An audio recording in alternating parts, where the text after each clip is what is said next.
En el video anterior vimos cómo formar la voz pasiva en general. Lo que vamos a hacer ahora es ver tiempo verbal por tiempo verbal cómo se forma la voz pasiva. Empecemos por el presente simple. Ya les hice las oraciones en voz activa y lo que vamos a hacer va a ser pasarlas a voz pasiva. En presente simple, la voz activa tenemos I do my homework. Yo hago mi tarea. ¿Cómo tengo que decir en la voz pasiva? Mi tarea es hecha. Entonces, vamos a empezar por my homework.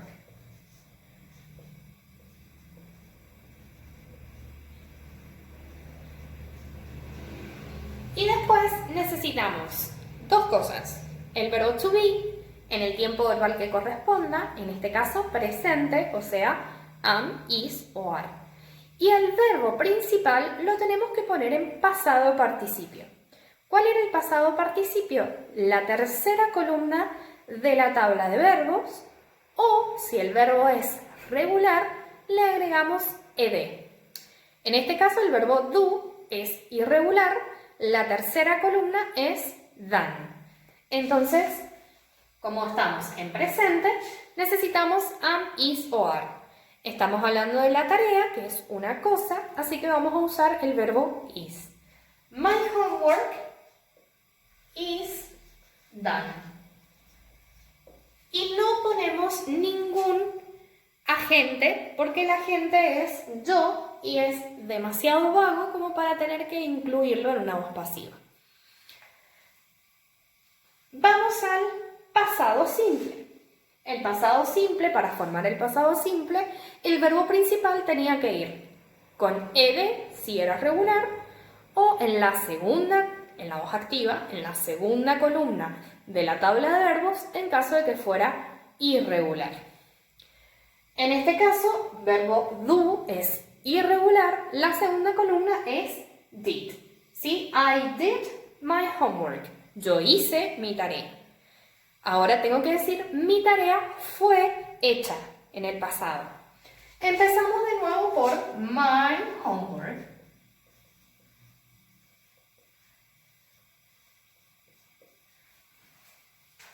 Y ahora el verbo to be que vamos a ocupar tiene que estar en pasado. Y tenemos dos opciones, was o were. En este caso es singular, my homework, así que queda was. Y el verbo principal, que es did, va en la tercera columna de la tabla de verbos. O sea, el mismo que pusimos arriba, done. My homework was done. Estas son las dos estructuras más usadas, que es el presente simple y el pasado simple. También podemos encontrarnos el presente continuo, en el cual, para formar el presente continuo en voz activa, usábamos un verbo to be, am, is o are, porque es presente, más el verbo principal terminado en ing. Acá es un poquito más las cosas que tenemos que agregar. Técnicamente acá yo estoy diciendo, yo estoy haciendo mi tarea. Entonces tengo que decir, mi tarea está siendo hecha. Son tres verbos los que tengo que incluir. Está siendo hecha. Vamos a empezar por my homework.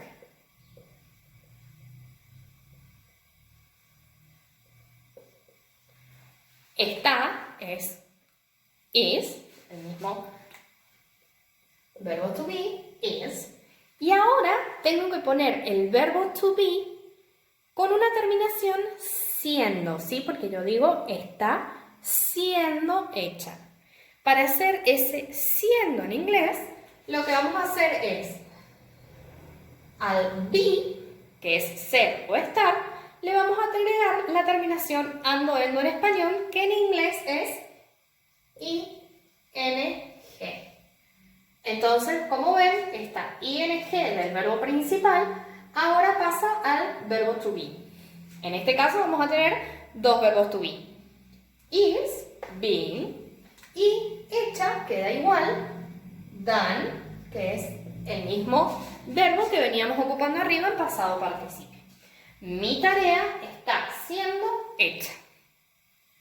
Lo mismo pasaría si tuviésemos una oración en vez de en presente continuo, en pasado continuo, en el cual en vez de tener am aquí, tendríamos was.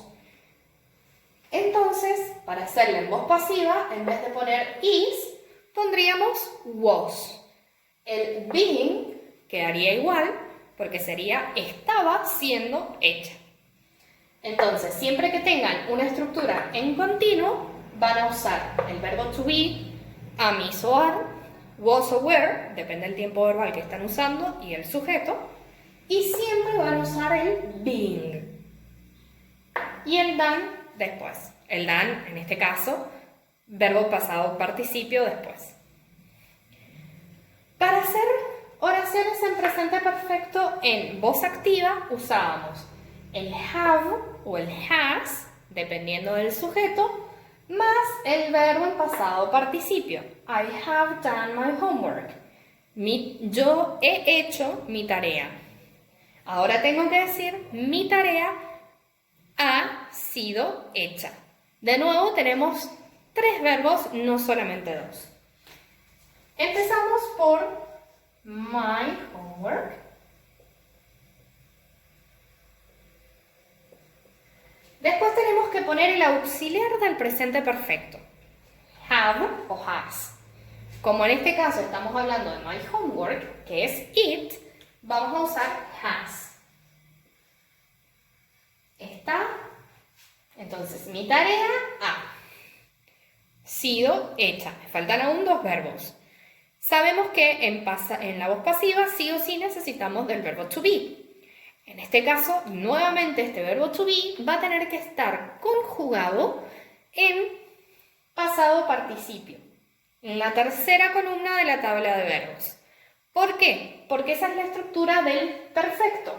¿Sí? En los tiempos perfectos usamos have o has más el verbo principal en la tercera columna, si es irregular, con ed si es regular.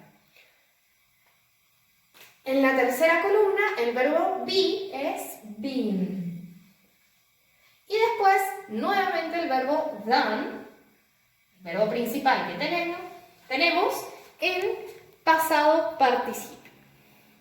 Mi tarea ha sido hecha. Y por último tenemos el futuro simple, que es con will.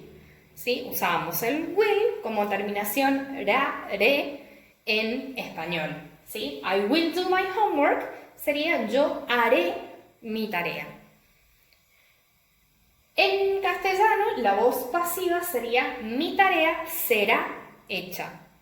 Pero en inglés vamos a nuevamente necesitar 3 verbos. ¿Por qué? Porque vamos a necesitar el auxiliar del futuro simple, que es will, el verbo to be, para que digamos será, y después el verbo principal en la tercera columna.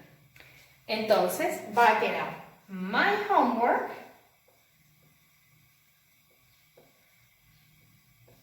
después el auxiliar del futuro simple will, es igual para todos los sujetos, el verbo to be y después del verbo will, el verbo que sigue nunca se conjuga, entonces will be. Y por último, el verbo en pasado participio, el verbo principal de nuestra oración, que es done. My homework will be done. Mi tarea será hecha. Espero que más o menos esto sirva para que puedan irse dando cuenta de cómo son los cambios que debemos hacer. Siempre recuerden que para hacer la voz pasiva necesitamos de 2 verbos. Sí o sí, el verbo to be en el tiempo que corresponda, con los auxiliares que corresponda, y el verbo principal en pasado participio.